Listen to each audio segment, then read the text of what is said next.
صاحب، شاہ تو کہتے ہیں اس کو جو بہت کم ہو، ایسے لوگ بہت کم ہوتے ہیں جیسے شاہ صاحب آپ ہیں. آپ کی تھنکنگ بالکل صحیح ہے. برج کورس یہاں پر ہونا چاہیے، بچوں میں آپس میں ڈائیلاگ ہونا چاہیے. جب ایک ملا دوسرے مذہب کے بارے میں کچھ بتائے گا تو ہمیشہ غلط بتائے گا، چاہے وہ شیعہ ملا ہو چاہے سنی مولا ہو، کبھی صحیح بات نہیں بتائے گا. لیکن جب بچے آپس میں بیٹھ کر انٹریکشن کریں گے تب ان کو معلوم ہوگا کہ صحیح سنیت کیا ہے اور صحیح شیعیت کیا ہے. بہت سے اس کے فائدے میرے پاس ٹائم نہیں، میں نے کہا جب میں گھڑی دیکھ رہا ہوں یہ بہت. اب میرے پاس کل 5 منٹ رہ گئے. 5 منٹ میں آپ کو ایک میں میسج سنا دوں. میں بھی کچھ مہینے پہلے ضمیر الدین شاہ صاحب میں تشریف فرمایا گئے لو میں سمجھا بیٹھے ہوئے، یہ بھی مشکل. خیر ان تک میرا یہ میسج پہنچا دیجیے گا کہ میں ابھی عراق گیا تھا. میں دین کے اعتبار سے مسلمان ہوں، فرقے کے اعتبار سے شیعہ ہوں. شیعوں کے جو رہنما ہیں وہ چاہے حضور کی شکل میں ہوں یا مولا علی کی شکل میں ہوں، انہوں نے مسلمانوں کو ملائے رکھنے کے لیے قربانی دی ہے، لڑانے کے لیے قربانی نہیں دی ہے. میرا بھی مسلک یہی ہے. میں بھی یہی چاہتا ہوں کہ سب مل کر رہیں. اسی پر میری پوری زندگی گزری ہے. اب میں گیا جو ہمارے مرجع تقلید جن کی میں تقریر کرتا ہوں، آیت اللہ سیستانی، آپ نے نام ضرور سنا ہوگا، بہت بڑی شخصیت ہے.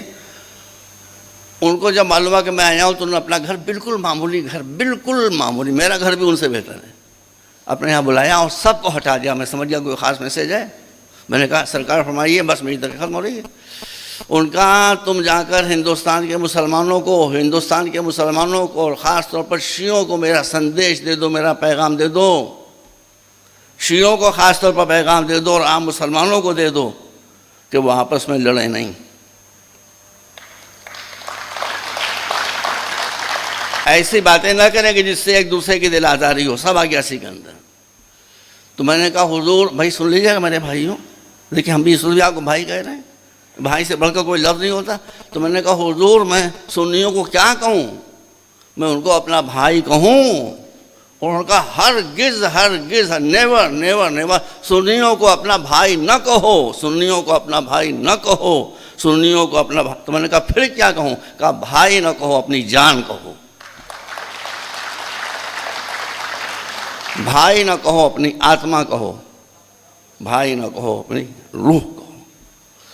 یہی دیکھیے ان کے الفاظ ہیں کہ ان کے کاموں کو اپنے کاموں پر ترجیح دو، ان کی مشکلوں کو پہلے حل کرو، پھر اپنی مشکلوں کی طرف توجہ کرو. میں نے کہا دوسرا میسج.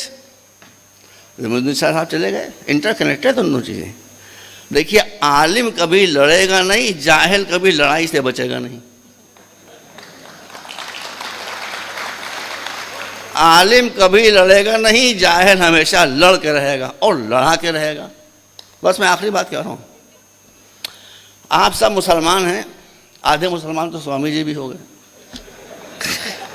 اور جس کو اتنا قرآن یاد ہو آدھا مسلمان نہیں ہے. وہ اتنا قرآن تو مسلمانوں کو بھی یاد نہیں.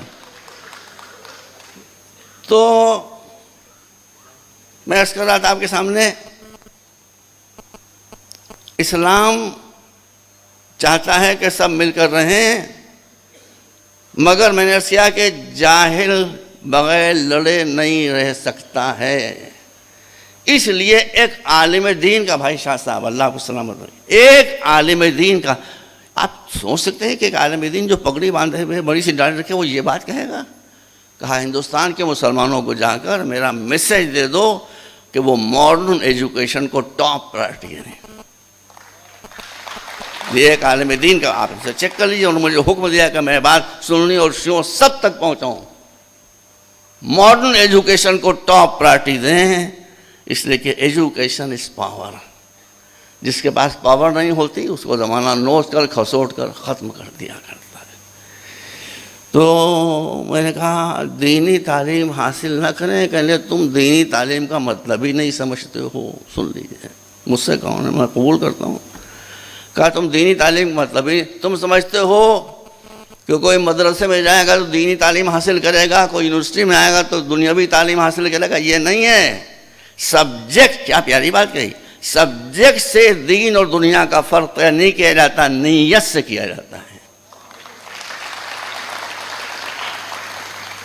کوئی بھی نالج ہو، اگر اس کے ذریعے تم ایکسپلائٹیشن کر رہے ہو لوگوں کا، چاہے وہ قرآن کی تفسیر ہو، چاہے حدیث ہو یا کچھ ہو، اگر تم اس سے لوگوں کا شوشن کر رہے ہو، ایکسپلائٹیشن کر رہے ہو، وہ دنیا ہے، سائنس ہو، ٹیکنالوجی ہو، اس سے دنیا کی مصیبتیں دور کر رہے ہو، تو دین ہے، دنیا نہیں۔